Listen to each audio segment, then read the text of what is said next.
ကိုရှိတုံးကဗာရာဏသီပြည်မှာပြမဒတ်မင်းစိုးစံတဲ့သားတော်ကြီးကိုအိမ်ရှိအရာအနှင်ပေးထားပြီး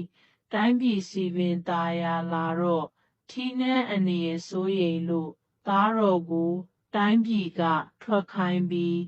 ငါလွန်မှမင်းရှင်ဘုရင်ပြန်လာပြုလောအမိန့်ပေးတဲ့မင်းသားလည်းတိုင်းပြည်ကထွက်လာပြီးယမုန်နာမြစ်အလယ်ကတောင်ကြားတနေရာမှာကျောင်းလေးဆောက်ပြီးနေရတာပေါ့ရာသိဝတ်ပြီးတစ်တီးတစ်ဥတွေရှာဖွေစားတောက်နေထိုင်နေခဲ့တယ်။နဂါးပြည်မှာမုံဆိုးမဖြစ်နေတဲ့နဂါးမလေးကတခြားနဂါးမတွေမိမိတို့လင်နှင့်အတူတကွပျော်ပါနေကြတာကိုမြင်ပြီးထိုသူတို့နီးတူပျော်ပါလိုသောကြောင့်နဂါးပြည်မှထွက်ခဲ့သောမင်းသား၏ခြေရာကိုမြင်၍